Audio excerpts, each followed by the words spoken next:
Good morning दोस्तों। तो मैं आशा करती हूँ कि आप सभी अच्छे होंगे, अपने अपने घरों में स्वस्थ होंगे और अपनी पढ़ाई को अच्छे से कर रहे होंगे। तो हम आज इसी के साथ अपना टॉपिक प्रारंभ करेंगे। तो मैं आपको पहले बता दूं कि हमने अपनी पिछली क्लास में पढ़ा क्या था। आप सबको पता भी होना चाहिए कि हमने अपनी पिछली क्लास में क्या पढ़ा था, क्योंकि उससे ही हमको इस वीडियो को देखने में या इस क्लास को समझने में सहायता मिलती है। आपको तभी पता चलेगा जब आप पिछली क्लास को देखोगे कि इस वीक क्लास में हम क्या पढ़ रहे हैं। तो मैं आपको बताऊं कि हमने पिछली क्लास में क्या पढ़ा था हमारी में। तो हमने पढ़ा था बनास नदी की सहायक नदियों के बारे में। बनास की हमने जो सहायक नदियां पढ़ी थी वो थी हमारी सबसे पहले दाईं ओर से मिलने वाली सहायक नदियां। और उसमें ही हमने किसके बारे में भी चर्चा की थी, उसमें की थी दाईं ओर से मिलने वाली बाईं ओर से मिलने वाली सहायक नदियों की। उनमें हमने दो सहायक नदियों की बात की जो कि किधर से मिल रही थी, बाईं ओर से। कौन कौन सी थी? चंद्रभागा और कोठारी नदी, जो हमारी कहाँ से मिल रही थी, बाईं ओर से मिलने वाली सहायक नदियों में से थी। ये सहायक नदियां किसकी हैं? बनास की। तो ये याद रखना कि किसकी सहायक नदियों की बात कर रहे हैं, बनास नदी की जो सहायक नदियां उसकी बात कर रहे हैं। तो अब हम चलेंगे अपने टॉपिक की ओर, जो क्या है हमारा बाईं ओर से मिलने वाली बनास की सहायक नदियां। उसमें कौन कौन सी सहायक नदियों की बात की थी? चंद्रभागा और कौन सी थी हमारी? कोठारी नदी। इसके बाद जो तीसरी इसकी सहायक नदी है उसकी बात करेंगे, बनास की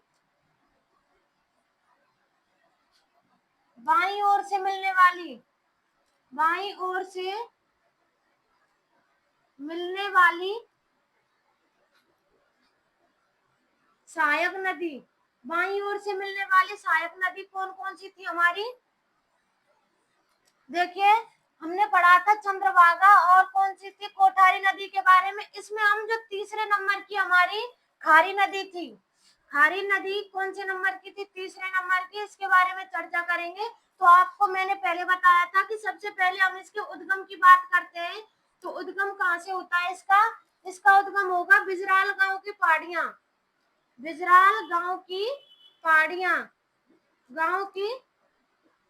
पहाड़ियां, बिजराल गांव की पहाड़ियां, ये कहाँ पर है हमारी? राजसमंद में। राजसमंद में बिजराल गांव की पहाड़ियां, जहाँ से किस नदी का उद्गम होता है? खारी नदी का। और अंत कहाँ पर होता है इसका? इसका अंत होता है हमारा राजमहल त्रिवेणी पर। राजमहल त्रिवेणी पर इसका अंत होता है। अब आप देखिए, मैंने आपको पहले बताया था त्रिवेणी में 3 नदियां आती हैं। और वो इस राजमहल त्रिवेणी में कौन कौन सी 3 नदियां हैं हमारी? हो जाएंगी इसमें बनास, दाई और खारी। ये 3 नदियां किस त्रिवेणी का निर्माण करती है? राजमहल त्रिवेणी का। अब आप देखिए, जो ये राजमहल त्रिवेणी ये कहाँ पर है? टोंक में। टोंक में है। और इसके पास ही क्या है? बीसलपुर बांध। बीसलपुर बांध भी टोंक में है, जो जिसके किनारे पर जिसके पास क्या है? राजमहल त्रिवेणी, जिसमें खारी नदी और दाई नदी और इसके बाद आती है हमारी बनास नदी। ये तीनों नदियां राजमहल त्रिवेणी की का संगम होता है इसमें। अब इसके बाद देखिए, इसकी कुल लंबाई कितनी है? कुल लंबाई कितनी है इसकी? इसकी लंबाई हो जाएगी 193 किलोमीटर। 193 किलोमीटर इसकी कुल लंबाई है। अब आप देखिए, जो ये नदी है, यह नदी बनास की बनास की सबसे लंबी नदी है। सबसे लंबी नदी कौन सी है बनास की? सबसे लंबी नदी हो जाएगी हमारी खारी नदी। और जो हमारी बेड़क नदी थी वो कैसी थी? जो दाईं ओर से मिलने वाली नदियों में से थी। वो कौन सी नदी थी? दाईं ओर से मिलने वाली। बनास की सबसे लंबी नदी कौन सी थी हमारी? बेड़क नदी। और अगर बनास की सबसे लंबी नदी की बात करें कि बनास की सबसे लंबी नदी कौन सी है, तो हो जाएगी हमारी खारी नदी। इसके बाद इसके प्रवाह क्षेत्र की बात करो, तो प्रवाह क्षेत्र कितना है इसका? मतलब कि प्रवाह क्षेत्र क्या होता है? जहाँ से ये नदी बहकर जा रही है, ये कौन कौन से जिले से ये होकर निकल रही है? तो देखिए, सबसे पहले ये क्या हो जा कहाँ पर इसका प्रवाह क्षेत्र होगा? सबसे पहले होगा इसका प्रवाह क्षेत्र जहाँ से इसका उद्गम हो रहा है, राजसमंद।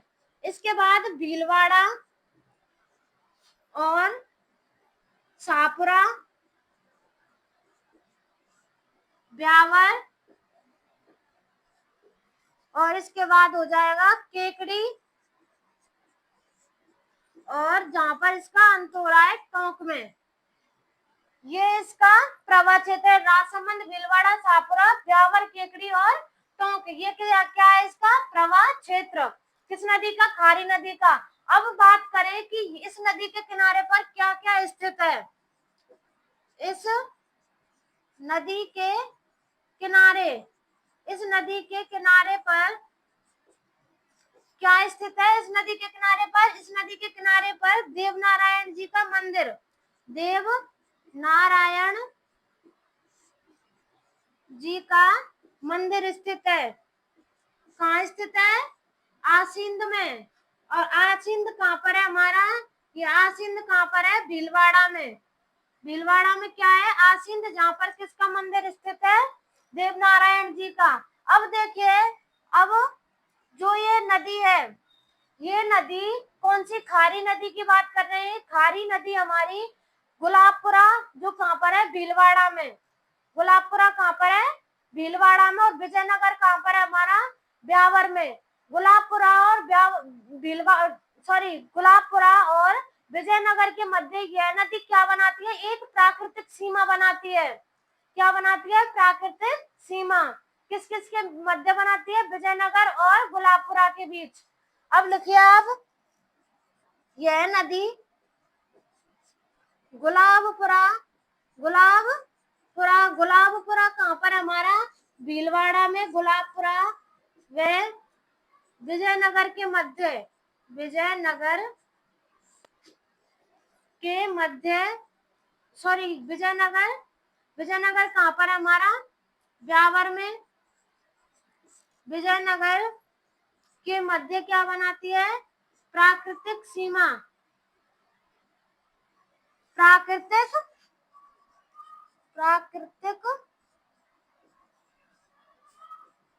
सीमा बनाती है। क्या बनाती है? प्राकृतिक सीमा बनाती है। कौन सी नदी? खारी नदी गुलाबपुरा और विजयनगर के मध्य क्या बनाती है? प्राकृतिक सीमा बनाती है।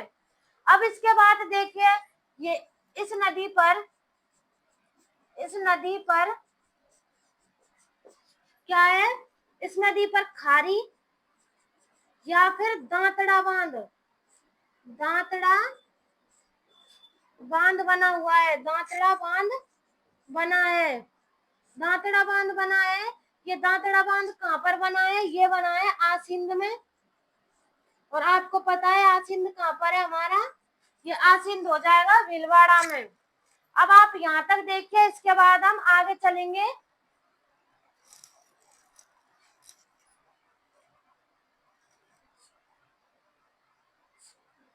यहाँ तक देख लीजिए, इसके बाद आगे चलेंगे हम।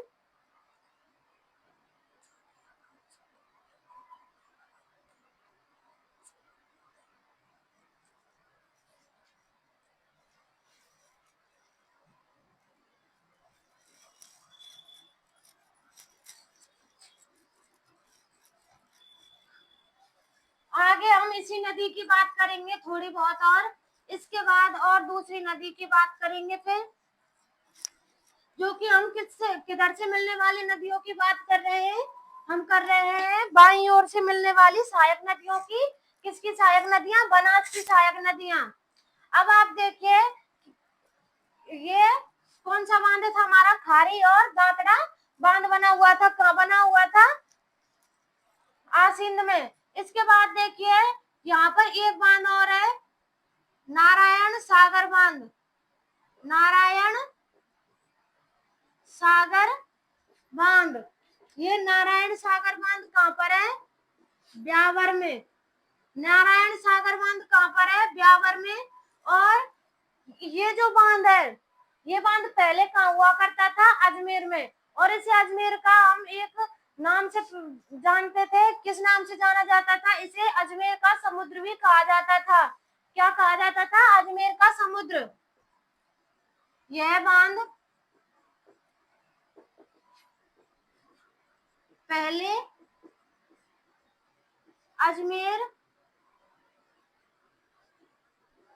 अजमेर का सबसे बड़ा बांध था। सबसे बड़ा बांध था। अजमेर का सबसे बड़ा बांध कौन सा था पहले? ये नारायण सागर बांध। और इसे अजमेर का क्या कहा जाता था? समुद्र कहा जाता था। समुद्र कहा जाता था। इसे क्या कहा जाता था? अजमेर का समुद्र। अब इसके आगे लिखिए आप, ये क्या हो गया हमारा? नारायण सागर बांध। नारायण सागर बांध कहाँ पर है? ब्यावर में। यह बांध पहले अजमेर का सबसे बड़ा बांध था। इसे अजमेर का समुद्र कहा जाता था। और मैंने आपको पहले बता दिया है, जो हमारा गुलाबपुरा और विजयनगर के मध्य ये सीमा बना रही है, प्राकृतिक सीमा, ये नदी, तो इसे इन दोनों, ये जो दोनों हमारे नगर हैं, विजयनगर और गुलाबपुरा, इनको क्या कहा जाता है? विजयनगर और गुलाबपुरा को पहले क्या कहा, सॉरी, राजस्थान का इन्हें जुड़वा कहा जाता है। गुलाबपुरा व विजयनगर को क्या कहा जाता था? राजस्थान का जुड़वा कहा जाता है। क्या कहा जाता है? जुड़वा कहा जाता है। कहाँ का? राजस्थान का जुड़वा कहा जाता है। ये हो गई हमारी खारी नदी की बात। अब इसके बाद आप देखिए, खारी नदी के बाद कि कौन सी नदी इसके बाद आती है हमारी? डाई नदी।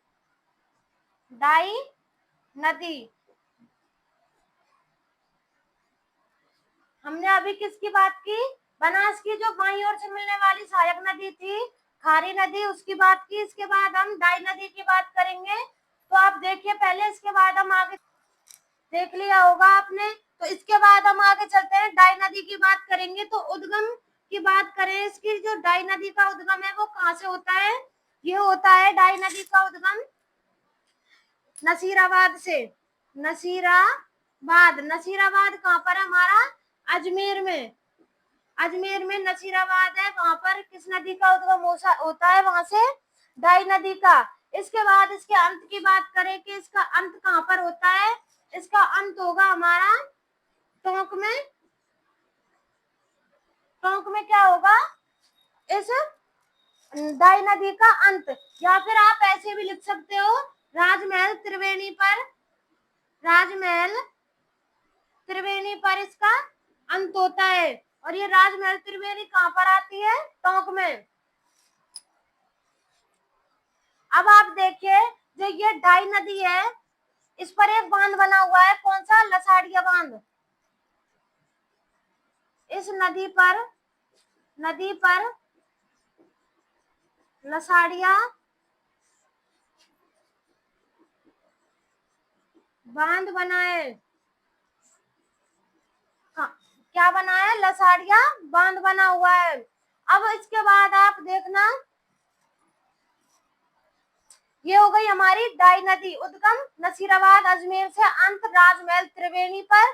इस नदी पर लसाड़िया बांध बना हुआ है। आपने सुना होगा लसाड़िया का पठार। और ये लसाड़िया का पठार कहाँ पर है हमारा?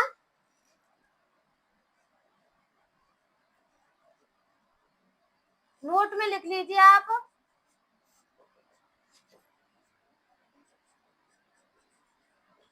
लसाड़िया का प्लस सलूम्बर के मध्य। प्रतापगढ़ और सलूम्बर में क्या है? लसाड़िया का पठार। और ये जो लसाड़िया का पठार, सॉरी, लसाड़िया बांध है, किस नदी पर? डाई नदी पर। ये कहाँ पर है हमारा? केकड़ी में। क्या है? ये लसाड़िया बांध। और लसाड़िया का पठार कहाँ पर है? प्रताप और सलूम्बर के मध्य। आप यहाँ तक देखिए। इसके बाद हम आगे चलेंगे। ये हो गए हमारे दो नदी जो कि बाईं ओर से मिलने वाली नदियां हैं। बाईं ओर से मिलने वाली नदियां कौन कौन सी हमारी? डाई और खारी हमने इस वीडियो में बात की है। आगे हम और चलेंगे।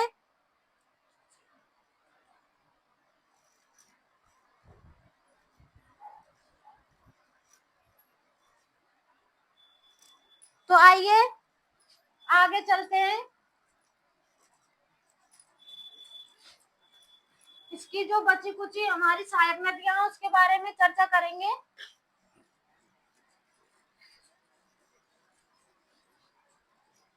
हमने अपनी दो नदियों की कुल मिलाकर अब 4 नदियां हो गई जो बाईं ओर से मिलने वाली थी, चंद्रभागा, कोठारी, खारी और दाई। इसके बाद हम मासी नदी की बात करेंगे। मासी नदी,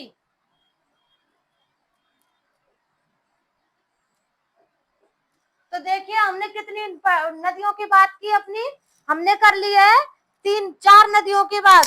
कौन कौन सी थी हमारी हो गई थी 4 नदियों की। इसके बाद हम 5वीं नदी की बात करेंगे। तो देखिए जो हमारी ये मासी नदी है, मासी नदी का उद्गम कहाँ से होता है? उद्गम कहाँ से होता है? सिलोरा गांव की पहाड़ियों से, सिलोरा गांव की पहाड़ियों से, सिलोरा गांव की पहाड़ियों से इसका उद्गम होता है। सिलोरा गांव की पहाड़ियां कहाँ पर है? किशनगढ़ में। किशनगढ़ में सिलोरा गांव की पहाड़ियां हैं जो जहाँ से किस नदी का उद्गम होता है? मासी नदी का। और ये किशनगढ़ कहाँ पर है? अजमेर में। अजमेर में किशनगढ़ है, जहाँ पर कौन सा गांव है, सॉरी कौन सी पहाड़ियां है? सिलोरा गांव की। और वहां से मासी नदी का उद्गम होता है। और अंत कहाँ पर होता है इसका? अंत की बात करें तो इसका अंत होगा गलोद। गलोद में इसका अंत होगा। और गलोद कहाँ पर है? टोंक में।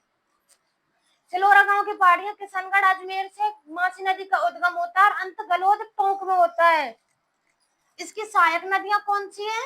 सहायक नदियां, सहायक नदियों की बात करें, सहायक नदियों में कौन कौन सी आती है? इसकी बांडी नदी, बांडी और सहोदरा, बांडी और सहोदरा नदी इसकी सहायक नदियां हैं।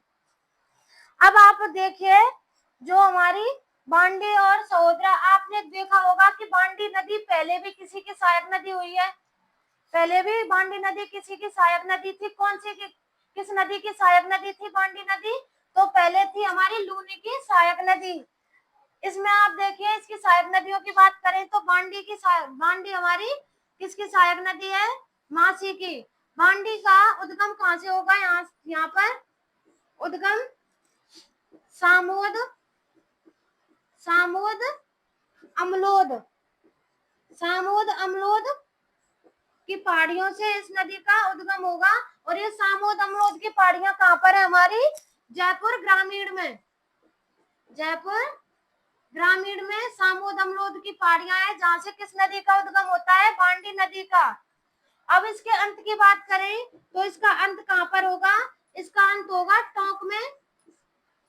टोंक में अंत और जयपुर ग्रामीण से इसका उद्गम होता है। इसके बाद इसकी दूसरी जो सहायक नदी है सामोद, सॉरी दूसरी साहोदरा, साहोदरा इसकी सहायक नदी है।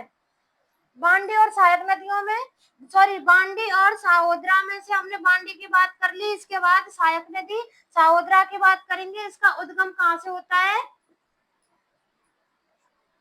उद्गम की बात करें तो उद्गम कहाँ से होगा?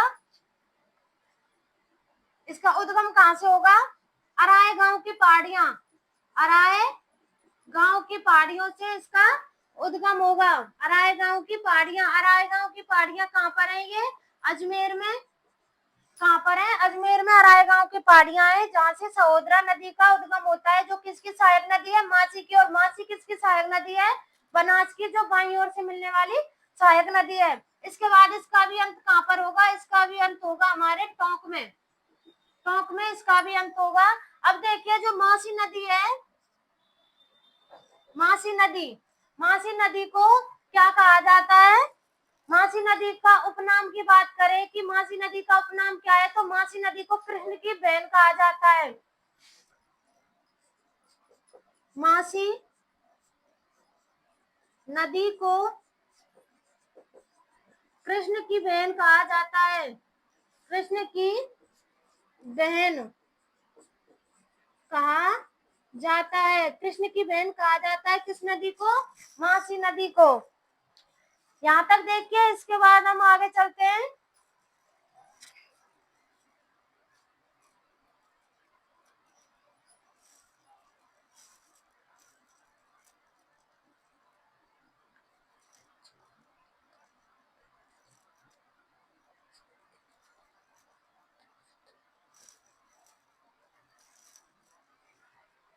चलिए आगे चलते हैं।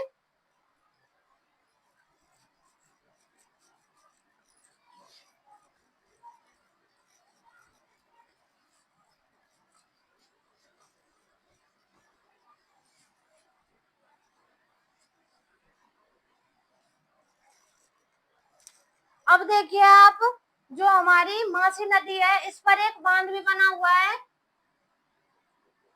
इस नदी पर टोरडी बांध बना हुआ है। टोरडी बांध बना है। ये कौन सा बांध बना है? टोरडी बांध। अब देखिए ये जो टोरडी बांध है, ये बांध अगर इससे इसके गेट खोल दिए जाएं, ये जो बांध बना हुआ है टोरडी बांध, अगर इस बांध के गेट खोल दिए जाएं तो इसमें एक बूंद भी पानी शेष नहीं बचेगा। एक बूंद भी पानी शेष नहीं बचेगा। किस नदी में? सॉरी, किस बांध में? टोरडी बांध में। इसलिए इस जो बांध को क्या कहा जाता है? रेड। इसलिए इसे क्या कहा जाता है? Zero death storage. क्या कहा जाता है? Zero death storage. किस कारण कहा जाता है? अगर इस बांध के गेट खोल दिए जाएं तो इसमें एक बूंद भी पानी शेष नहीं बचेगा। यदि इस बांध के गेट खोल दिए जाएं तो इस बांध में एक बूंद पानी भी शेष नहीं बचेगा। एक बूंद पानी भी शेष नहीं बचेगा। इस कारण इसे जीरो डेथ स्टोरेज कहा जाता है। अगर इस बांध के गेट खोल दिए जाएं तो इस बांध में एक बूंद भी पानी शेष नहीं बचेगा। इस कारण इसे क्या कहा जाता है? Zero death storage. अब आप देखिए ये इसका नाम क्या है? टोरडी बांध। अब टोरडी बांध की बात करें, सॉरी टोरडी शब्द की बात करें तो टोरडी किसे कहा जाता है? टोरडी ऊंट के नवजात बच्चे को भी कहा जाता है। तो आप नोट में लिख लीजिए, नोट में लिखिए टोरडी ऊंट के नवजात बच्चे को कहा जाता है। टोरडी ऊंट के नवजात बच्चे को भी कहा जाता है। अब इसके बाद आप पहले यहाँ तक लिखिए, इसके बाद हम आगे चलेंगे।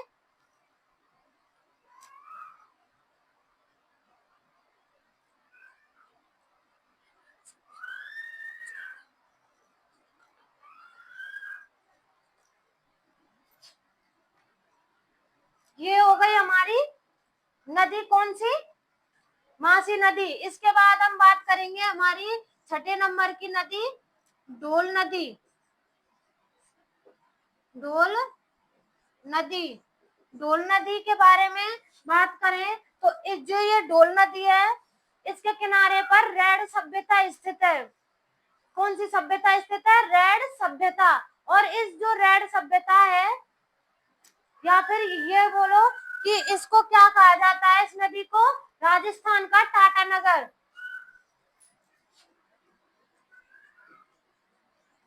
इसके किनारे पर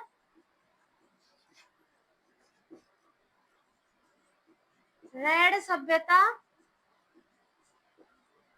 स्थित है। रेड सभ्यता स्थित है कहां पर? स्थित है टोंक में। टोंक में क्या स्थित है रेड सभ्यता? किस नदी के किनारे पर? डोल नदी के किनारे पर। अब देखिए इसे राजस्थान का टाटा नगर भी कहा जाता है।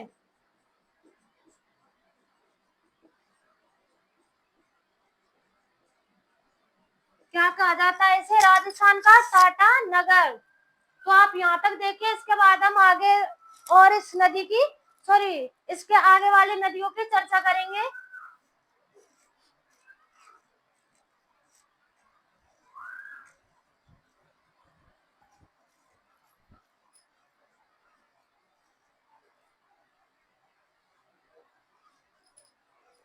तो आइए इसके आगे हम बात करते हैं।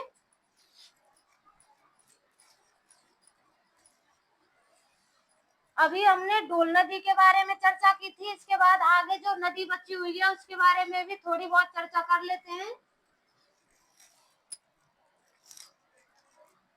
देखिए, आगे वाली नदी कौन सी हमारी?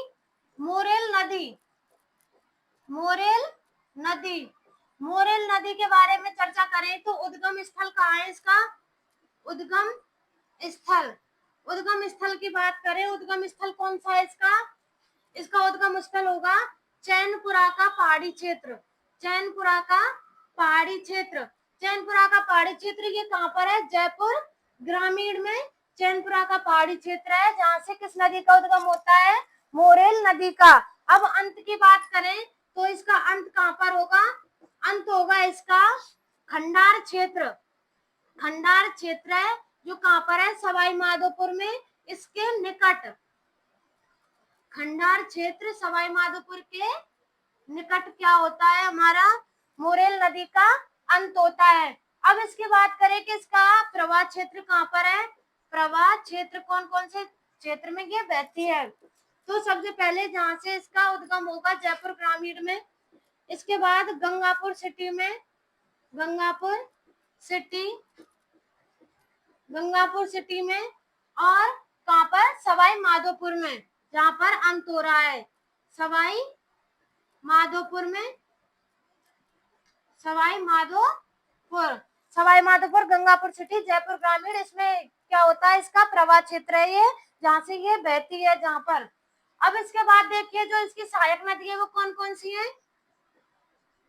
इसकी सहायक नदी, सहायक नदी कौन सी है इसकी?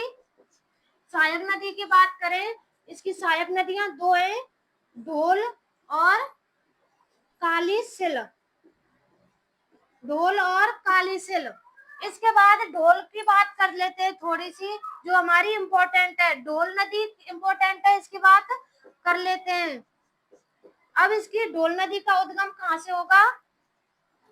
उद्गम की बात करें, ढोल नदी का उद्गम कहाँ से होता है? अचरोल, अचरोल क्षेत्र से। अचरोल क्षेत्र कहाँ पर है? जयपुर ग्रामीण में। जयपुर ग्रामीण में क्या है? अचरोल क्षेत्र, जहाँ से किस नदी का उद्गम होता है? ढोल नदी का, जो किसकी सहायक नदी है? मोरेल नदी की। और मोरेल किसकी सहायक नदी है?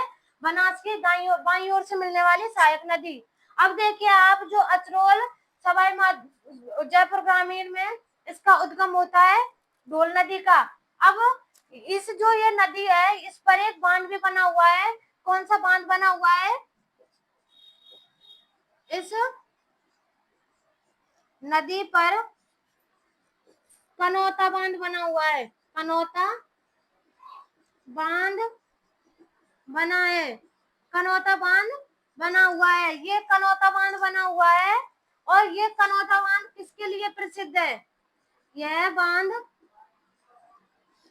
मछली उत्पादन के लिए,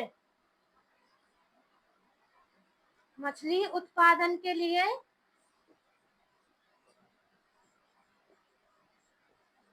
प्रसिद्ध है, मछली उत्पादन के लिए प्रसिद्ध है। कौन सा बांध? कनौता बांध, जो किस नदी पर स्थित है? ढोल नदी पर। और ढोल नदी किसकी सहायक नदी है? मोरेल की। तो आप देखिए पहले,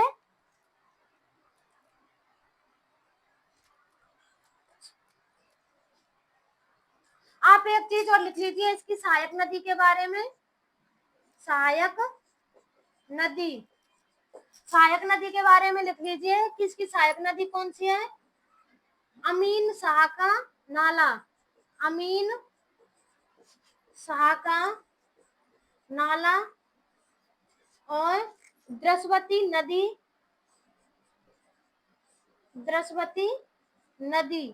अमीन शाह का नाला बोलो या फिर द्रस्वती नदी, ये क्या है इसकी सहायक नदी, किसकी, डोल नदी की। तो आप यहाँ तक देखिए, इसके बाद हम आगे चलते हैं।